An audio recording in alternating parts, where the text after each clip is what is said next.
السلام علیکم عزتمنو چې د واده په اولنۍ شپه باندې چې خاوند کمرې ته دننه شو او د کمرې دروازه یې بنده کړه او د خپلې ښځې خوا کې کېناستو.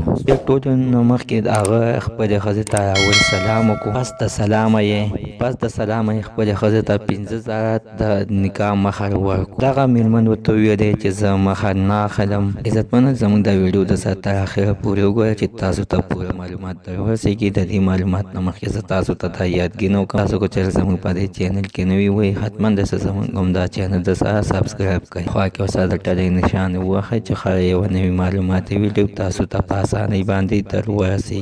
دغه وفاداره ښځې ورته ویلې زه د تا نه مهر نه اخلم، زه تا معاف کوم. خاوند یې په دویم ځل باندې د مهر ورکولو کوشش وکړو. ښځې ورته هغه جواب ورکړو. خاوند یې بیا په دریم ځل باندې دغه کوشش وکړو چې زه مې د خپلې مېرمن 50,000 مهر ورکړم. بیا ورته د ښځې د طرفه هغه جواب میلاو شو. دغه خاوند دغه پیسې خپله بټوه کې کېښودلې او په سوچونو کې پرېوتلو. توکل وله او وفاداره ښځه ده چې پیسې نه غواړي او ما سره دومره مینه کوي چې د پیسو نه زیات ما غواړي.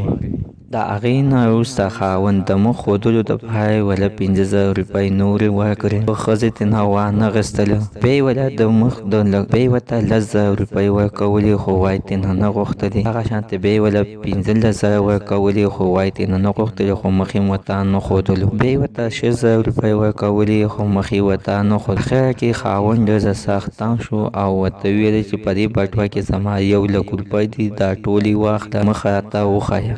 خاوند اخره کې تنګ شو او خپلې ښځې ته یې وویلې چې ته اخر څه غواړې ما ته ووایه. ټوله خو ما ټوله بټوه درکړه او ته ما ته مخ نه ښیې. ښځې خپل خاوند ته وویل چې ته ما سره یو واده یو لوز وکړه. خاوند ورته وویل چې کومه یوه واده زه تا سره وکړم ما ته ووایه. زه ورته وویل چې ما سره دغه یو واده وکړه چې ته به ما نه پرېږدې، چلته به خو ته ما پرېږدې نه. خاوند د واده په شپه باندې دغه خپلې مېرمن سره د نه پرېښودلو واده وکړه. داسې ښځې نصیب واده ته میلاویږي چې هغسې خپل خاوند سره مینه لري. هغوی په نظر کې پیسې څه اهمیت نه لري. داسې ښځې زموږ د معاشرې دپاره یو لوی ماډ حیثیت لري، کومه د وجې نه چې زموږ معاشره چلېږي.